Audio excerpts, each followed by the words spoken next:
Hi guys, எல்லாருக்கும் வணக்கம். So இந்த வீடியோவில் வந்து நம்ம கரண்ட் அஃபேர்ஸ் தாங்க பார்க்க போகிறோம். ஸோ என்ன கேள்வி அப்படின்னு பார்த்தீங்கன்னா, ஃபஸ்ட்டு நம்ம இந்தியாவில் வந்து கூகுள் கம்பெனி என்ன பண்ணியிருக்கிறாங்கன்னா, தன்னுடைய ப்ளே ஸ்டோர்லேருந்து டிக்டாக் அப்படிங்கிற அப்ளிகேஷனை வந்து டவுன்லோட் பண்ண முடியாத அளவுக்கு அவங்க வந்து முடக்கி இருக்கிறாங்க. ஸோ நீக்கிட்டாங்க அந்த டிக்டாக் அப்ளிகேஷனை. ஓகேங்களா? ஸோ இங்கே வந்து இது ரொம்ப ஆபாசமாக போய்கிட்டு இருக்கு, ஒரு எல்லைக்கு மீறி போய்கிட்டு இருக்கு. எல்லாரும் நீங்கள் பார்த்துருப்பீங்க, அதுதான் ஃபேக்டும் கூட. ஸோ இது ஒரு நல்ல விஷயம் தான். அதனால் பல பேர் கேஸ் கொடுத்து அது இப்படி கோர்ட் மூலியமாக போயிட்டு அவங்க பேசி அவங்களுக்கு லெட்டர் அனுப்பி கூகுள் நிறுவனத்துக்கு இந்த மாதிரி இதை ஸ்டாப் பண்ணுங்க அப்படி இப்படின்னு சொல்லி கடைசியில் ஃபைனலாக கூகுள் என்ன பண்ணிட்டாங்கன்னா, ப்ளே ஸ்டோரில் டிக்டாக் அப்ளிகேஷனை இனிமேட்டு யாரும் டவுன்லோட் பண்ண முடியாது அப்படின்னு சொல்லிட்டு அதை நீக்கி வச்சிருக்கிறாங்க.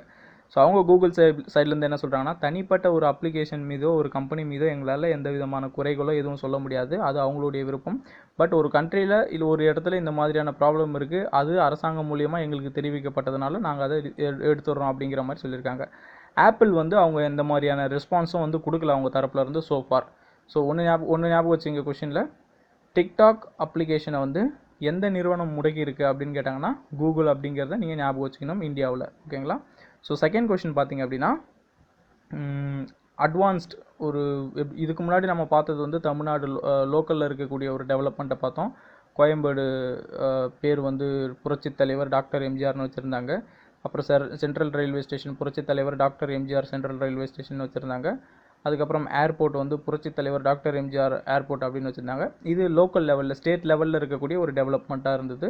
இப்போ அந்த ஸ்டேட் லெவலில் தாண்டி இன்டர்நேஷ்னல் இந்தியா லெவலில் வந்து இந்த டெவலப்மெண்ட்டை வந்து இப்போ நம்ம தமிழ்நாட்டில் பண்ணியிருக்கோம். ஸோ அதுதான் என்னென்னு பார்த்தீங்கன்னா, வேலூர் தொகுதியில் வந்து நாடாளுமன்ற இப்போது நடக்க போதில்ல எலெக்ஷன், இன்றைக்கி ஏப்ரல் 18. ஓகேங்களா? ஸோ இன்றைக்கி வந்து வேலூர் தொகுதியில் வந்து இந்த தேர்தல் வந்து நடக்காது, கேன்சல் பண்ணிட்டாங்க. ஸோ எதுக்காக இப்படி கேன்சல் பண்ணிட்டாங்க அப்படின்னு பார்த்தீங்கன்னா, நம்ம ஆளுங்க வந்து இதுக்கு முன்னாடி ஒரு பீரியட்லலாம் பார்த்தீங்க அப்படின்னா பணம் வந்து 100 ரூபா கொடுக்கறதே வந்து பெரிய விஷயமா இருந்தது. மேக்ஸிமம் 200 ரூபா இப்படி தான் கொடுத்துக்கிட்டு இருந்தாங்க. பட் இப்போ பார்த்தீங்கன்னா அதெல்லாம் வந்து சர்வசாதாரணமாக ஆயிடுச்சு. இந்த 100, 200, 300, 400, 500லாம் வந்து யாருமே வாங்குறதே கிடையாது. அதெல்லாம் ஒரு அமௌண்ட்டான்ட்டு போயிட்டு இன்றைக்கி ஒரு ஓட்டினுடைய விலை வந்து 6000லேருந்து 10,000 வரைக்கும் போகுது.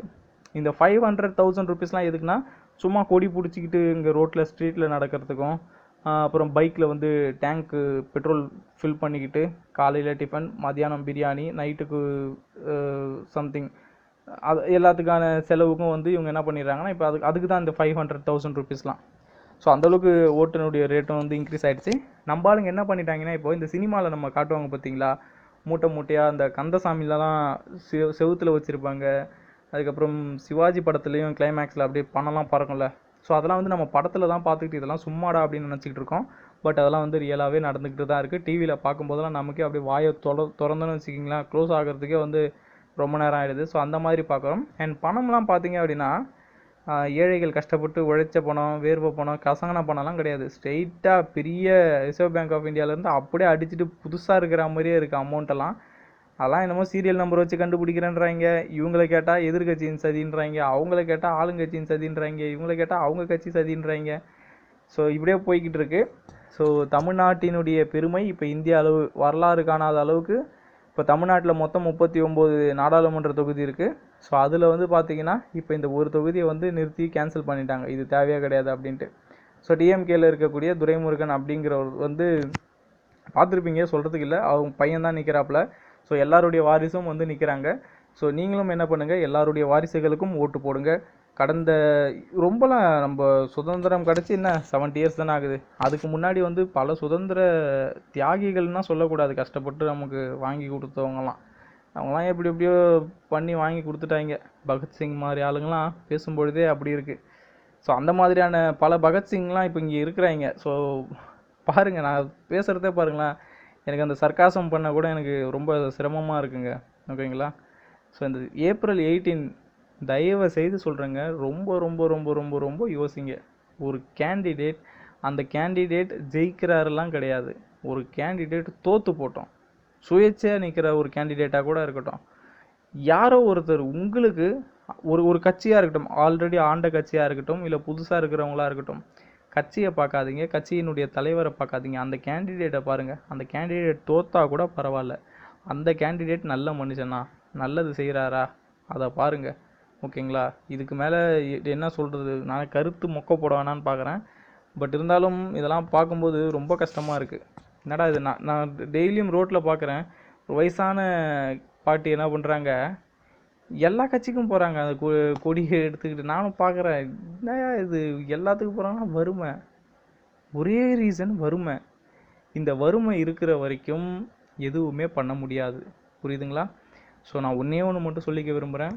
இந்த சேனல், இப்போ என்னுடைய சேனலில் பார்த்தீங்க அப்படின்னா மோஸ்ட்லி எல்லாருமே கவர்மெண்ட் எக்ஸாமுக்கு ப்ரிப்பேர் பண்ணுறவங்க மட்டும்தான் பார்ப்பாங்க அப்படிங்கிறது எனக்கு தெரியும். 95% கவர்மெண்ட் எக்ஸாமுக்கு ப்ரிப்பேர் பண்ணுறவங்க மட்டும்தான் ஃபோக்கஸ் பண்ணி இதில் பார்ப்பாங்க. ஸோ உங்களுக்கு நான் சொல்ல வேண்டியது ஒன்றே ஒன்று தாங்க. நீங்கள் நாளைக்கு ஒரு அடிமட்ட கவர்மெண்ட் போஸ்டிங்கில் ஒரு பெரிய போஸ்டிங் வரைக்கும் வரீங்கனாலும் சரி தான், ஒருத்தன் நாட்டை திருத்தவே முடியாது. அதை நல்லா ஞாபகம் வச்சுக்கிங்க. நம்ம சூப்பர் மேன்லாம் கிடையாது. நீ எங்கன்னா ஒரு விஏஓ போஸ்டிங் எடுத்துகிட்டு அப்படி உலகத்தில் இருக்கிற குப்பையெல்லாம் உன்னால் கிளியர் பண்ணலாம் முடியாது. ஒன்றே ஒன்று மட்டும் ஞாபகம் வச்சுக்கிங்க. நீங்கள் ஒரு விஏஓ ஆகிட்டீங்களா, உங்களுடைய யூனிட், உங்களுடைய அந்த பகுதியை மட்டும் நீங்கள் சுத்தமாக வச்சுக்கோங்க, போதும். ஸோ அப்போ தமிழ்நாடு ஃபுல்லாக இருக்கிற விஏஓக்கள் அவங்கவுங்க பகுதியை சுத்தமாக வச்சுக்கிட்டாங்கன்னா அந்த யூனிட், அந்த டிபார்ட்மெண்ட், அந்த செக்ஷன் கிளியராக இருக்கும். ஸோ அந்த மாதிரி இந்த சேனலை பார்க்குற நீங்கள் எல்லாருமே சொல்கிறேன், நீங்கள் கன்ஃபார்மாக அடுத்தடுத்து வரக்கூடிய எக்ஸாம்ஸ் எழுதி கிளியர் பண்ணி எப்படி இருந்தாலும் நீங்கள் கவர்மெண்ட் ஜாபுக்கு போயிடுவீங்கன்றது தெரிஞ்சு போன விஷயந்தான். தயவு செய்து லஞ்சம் 1 ரூபாய் கூட நம்ம இன்னொருத்தவங்க கிட்ட இருந்து வாங்க வேண்டிய அவசியம் இல்லை. இது ஒன்றை மட்டும் நீங்கள் தெளிவாக இருந்துட்டீங்கன்னு வச்சுக்கிங்களேன், வேறு எதுவுமே வேண்டாங்க, புரியுதுங்களா?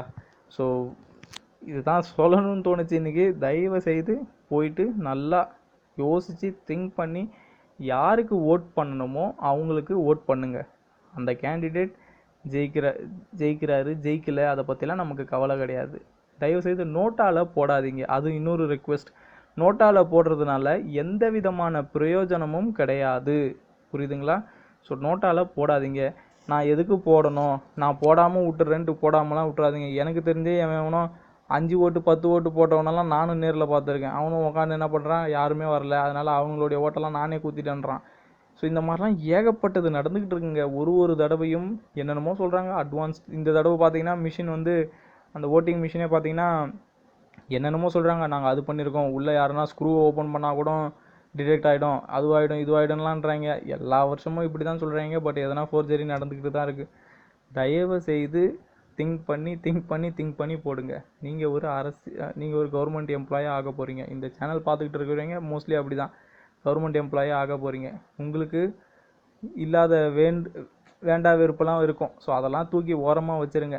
அந்த கேண்டிடேட் வந்தால் நமக்கு என்ன நடக்கும்? சில கேண்டிடேட்லாம் ஜெயிக்கவே மாட்டாங்கங்கிறது நமக்கே தெரியும். ஆனால் உங்கள் மனசாட்சியை தொட்டு சொல்லுங்க, இவன் நல்லவனா அப்படி நமக்கு தெரியாது. ஆனால் இவன் கெட்டவன், இவன் அயோக்கியங்கிறது நமக்கு நிச்சயமாக தெரியும்ல. ஸோ நல்லா யோசிச்சுக்கோங்க, யாருக்கு ஓட் பண்ணணும் அப்படிங்கிறத யோசிச்சுக்கோங்க. நான் மறுபடியும் சொல்கிறதுக்கு இதுதான், மிஸ் பண்ணிடாதீங்க. இதெல்லாம் ஒரு அருமையான வாய்ப்பு. ஒரு எலெக்ஷனில் தோக்கிறவன் அதிக ஓட்டு வாங்கி தோத்தான்னு வச்சுக்கோங்களேன், ஜெயிச்சுக்கிட்டு இருக்கிறவனுக்கு ஒரு பயம் வரும். ஏன்னா அவன் தோக்கிறவனே இப்படியா ஓட்டை வாங்கிட்டான், அப்போ நம்மள முந்திருவானோ அப்படிங்கிற ஒரு பயம் வந்துடும். ஸோ நேர்மையானவன் வரானோ அப்படின்ட்டு இருக்கிறாங்க, ஸ்டில் நேர்மையானவங்க இருக்கிறாங்க.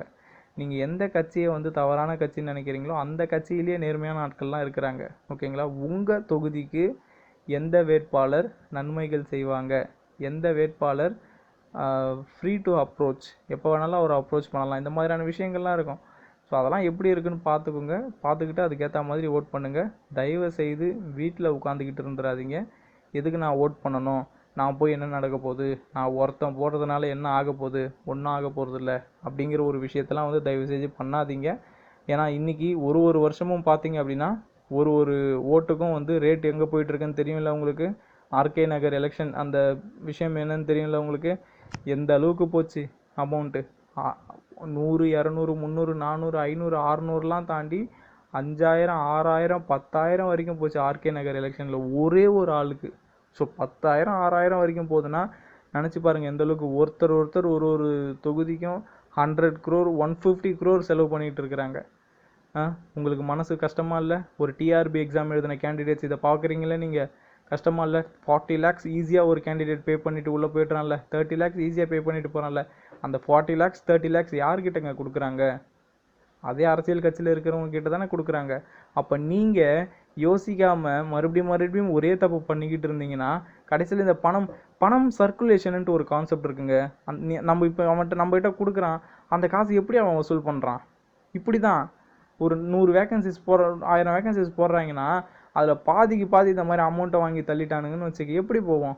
இந்த டிஆர்பி பாலிடெக்னிக் அழுவுறீங்கள, ஃபீல் பண்ணுறீங்கள, என்ன பண்ணுறானுங்க, கவர்மெண்ட் என்ன பண்ணுறாங்கன்னு கேள்வி கேட்குறதுக்கு எவ்வளோ கடுப்பாக இருக்குது. அந்த கடுப்பெல்லாம் இந்த எலெக்ஷனில் காட்டணும். இந்த மாதிரி நான் ஒருத்தன் போட்டேன் என்னத்த ஆக போகுதுன்னா தயவு செஞ்சு அப்புறம் எதனா சொல்லிவிடுவேன் நான். அந்த மாதிரி யோசிக்காதீங்க. தனக்கு வரும்பொழுது தான் அது வலி, அடுத்தவங்களுக்கு வரும்போது அது ஜஸ்ட் நியூஸ்ன்னு சொல்லுவாங்களே, அந்த மாதிரி தான். டிஆர்பி எக்ஸாமுக்கு எவ்வளோ கஷ்டப்பட்டு படித்து எழுதுனீங்க, எவனோ ஒருத்தன் 30 லட்சம் 40 லட்சம் பணத்தை கொடுத்துட்டு அந்த வேலையை வாங்க போகிறான்னும்போது எவ்வளோ கடுப்பாகுது. ஏன்டா இப்படி நடக்குது அப்படின்ட்டு. நீ ஒழுங்காக ஓட்டு போடுறதுக்கு போயிருந்தனா ஏன் இதெல்லாம் நடக்க போகுது? நீ ப்ராப்பரான கேண்டிடேட்டை தேர்ந்தெடுத்துருந்தனா ஏன் இதெல்லாம் நடக்க போகுது? ஸோ அதை யோசிச்சுக்குங்க.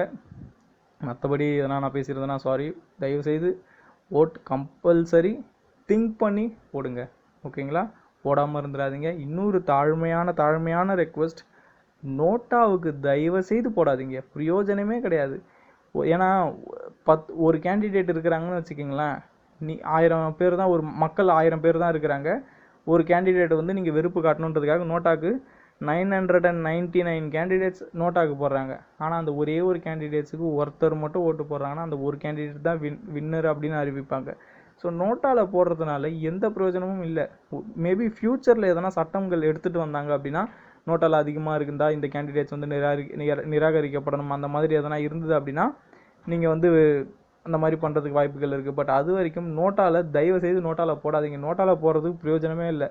நோட்டாவில் போடுறதுக்கு பிரயோஜனமே இல்லை, அப்புறத்துக்கு நான் போய்ட்டு ஓட்டு போடணும் அப்படின்னு நினச்சிட்டு வீட்டிலே இருந்துடாதீங்க. பல பேர் இப்படி தான் பண்ணிகிட்டு இருக்காங்க. இன்னமும் 100% ஓட்டு வரவே மாட்டேங்குது. 60, 65, 70, 75 இப்படி தான்.